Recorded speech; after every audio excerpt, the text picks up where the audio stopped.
முதலமைச்சர் ஜெயலலிதா அவர்கள் இறந்து விட்டதாக, காலமடைந்ததாக எல்லா செய்தி ஊடகங்களும் உறுதிப்படுத்தியிருக்காங்க. அரசியல் ரீதியாக எல்லாத்துக்கும் ஒரு மாற்று கருத்துன்னு ஒன்று இருந்தால் கூட, ஒரு தனி மனுஷியாக பார்க்கும்பொழுது, ஒரு தனி தலைவராக பார்க்கும்பொழுது, ஜெயலலிதா அவர்கள் வந்து பார்த்திங்கன்னா தைரியத்துக்கு மிகப்பெரிய உதாரணம் அப்படின்னு எல்லாத்துக்குமே தெரியும். இது நீங்கள் அரசியல் ரீதியாக யோசிக்க தேவையில்ல. அவங்களோட வாழ்க்கையை பாதையை நீங்கள் பார்த்தீங்கனாலே தெரியும். ஒரு தனி மனுஷியாக ஒரு கட்சியை கட்டமைச்சு, எம்ஜிஆர் போயிட்டால் அந்த கட்சி எதுவுமே இல்லை அப்படிங்கிற மாதிரி ஒரு தோற்றம் இருந்த அந்த கட்சியில் சிஎம்மாக மறுபடியும் அரியணையில் உட்கார்றது அப்படிங்கிற விஷயம்லாம் சாதாரண விஷயம் அல்ல. ஒரு தனி பெண் பண்ணுறாங்க அப்படின்னா, பெண்மைங்கிற ஒரு விஷயத்தை பார்த்திங்கன்னா எல்லாருமே தாழ்மையாக சொல்லிகிட்டு இருக்க காலத்தில் ஆணாதிக்க சமூகத்தில் தான் வாழ்கிறோம். அந்த இடத்துல ஒரு தனி பெண்ணாக அவ்வளோ பெரிய கட்சியை கட்டமைச்சு அந்த கட்சி இவ்வளோ தூரம் கொண்டு வந்திருக்கிறது மிகப்பெரிய விஷயம்.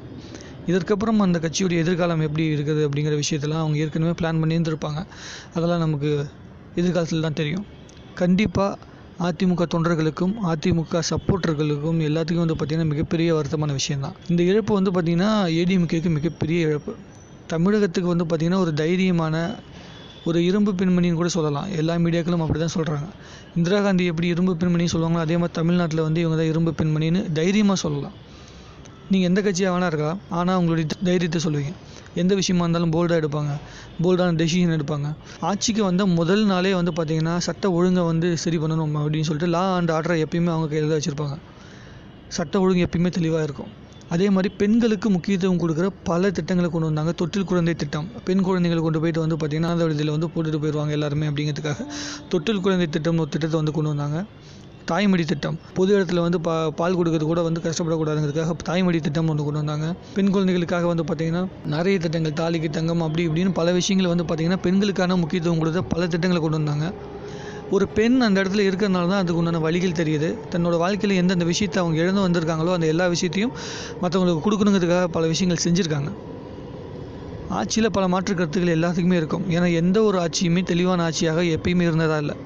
ஒவ்வொருத்தங்களுக்கும் வாழ்க்கையில் சறுக்கல்கள் இருக்கும். அந்த சறுக்கல்களிலிருந்து வெளியே வந்த தன்மை எல்லாத்துக்குமே இருக்கும்.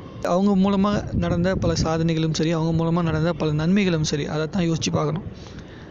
இப்போ நம்ம அவங்க மேலே குற்றச்சாட்டு எதுக்குமே அவங்க இல்லை அப்படின்றப்போ அவங்க மூலமாக கிடைச்ச நன்மைகளை நினைவு கூறணும், அவ்வளோதான். கண்டிப்பாக மிக மிக வருத்தமான விஷயம்.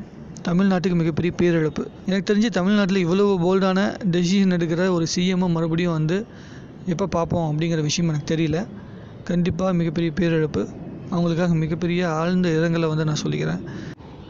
ஒரு பெண் தன்னோட வாழ்க்கையில் வலிகளையும் தன் வாழ்க்கையில் சந்திக்கிற ஒவ்வொரு விஷயங்களையும் எந்தளவுக்கு தைரியமாக ஃபேஸ் பண்ணணும் அப்படிங்கிற விஷயத்த இவங்களோட வாழ்க்கையிலேருந்து எல்லாருமே தெரிஞ்சிட்ருப்பாங்க.